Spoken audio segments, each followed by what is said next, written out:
G తెలుగులో super hit గా నిలిచిన సీరియల్ ప్రేమ ఎంత మధురం సీరియల్.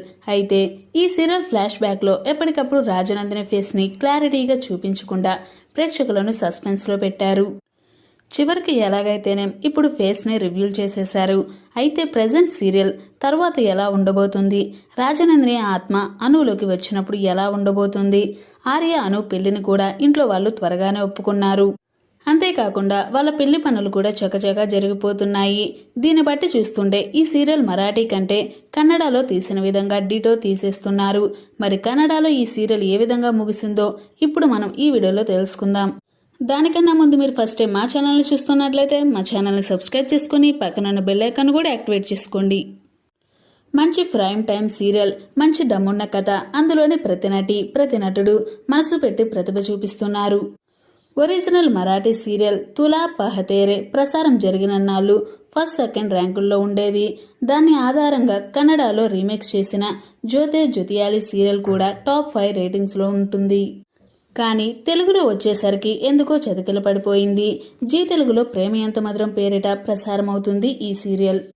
నిజానికి తెలుగులో కూడా మంచి రేటింగ్స్ను సాధించాలి. ఎప్పుడూ పలు సందేహాలకు తావిచ్చే స్టార్ మా టీవీ రేటింగ్స్ను వదిలేస్తే జీ తెలుగు సీరియల్నే పరిశీలించినా సరే ఈ సీరియల్ 4వ ప్లేస్కు పడిపోయింది. ఒక దశలో త్రినయనితో పోటీ పడుతూ సెకండ్ ప్లేస్లో ఉండేది.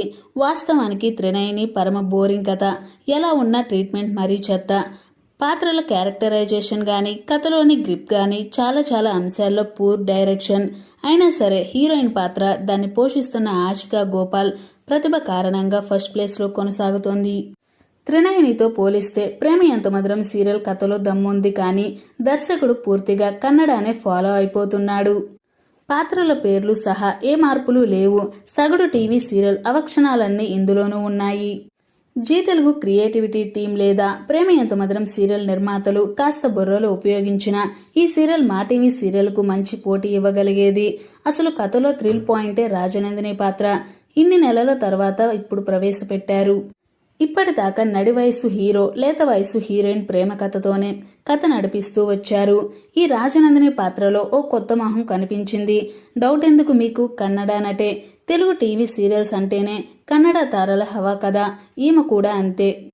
పేరు మానస మనోహర్. తెలుగు సీరియల్లోని మీరా పాత్రను కన్నడ జ్యోతే జ్యోతియాలిలో ఈమె చేస్తుంటుంది. అయినా సరే ఈమెను ఎక్కడో చూసినట్టుంది అని అనిపిస్తుంది కదా. నిజమే, అప్పట్లో నాకు నేనే తోపు తురుము అనబడే ఓ తెలుగు సినిమాలో హీరోయిన్గా చేసింది. పాటల్లో హాట్గా సందడి చేసింది. కాకపోతే ఆ సినిమా బాక్సాఫీస్ దగ్గర ఎక్కడ కొట్టుకుపోయిందో నిర్మాతలకే అంతు పట్టలేదు. ఈ హీరోయిన్ ఆన్లైన్ బయోడేటా వివరాల్లో కూడా పాపం ఆ సినిమా పేరు పెద్దగా కనిపించదు.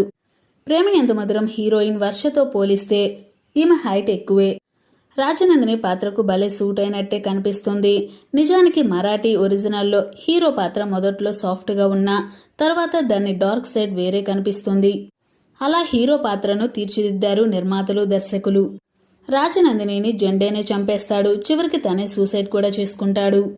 అయితే కన్నడకు వచ్చేసరికి హీరోకి స్పిల్డ్ పర్సనాలిటీ అని, తను బాగా ప్రేమించే వ్యక్తి దూరం అయితే ఒరిజినల్ క్యారెక్టర్గా ప్రవర్తిస్తాడని క్యారెక్టరైజేషన్లో మార్పులు చేసి ఇదంతా తవ్వి ఓ సైకియాట్రిస్ట్ను పట్టుకొని హీరోని బాగు చేసే బాధ్యతను కూడా హీరోయిన్ తల మీదే పెట్టేస్తున్నారు.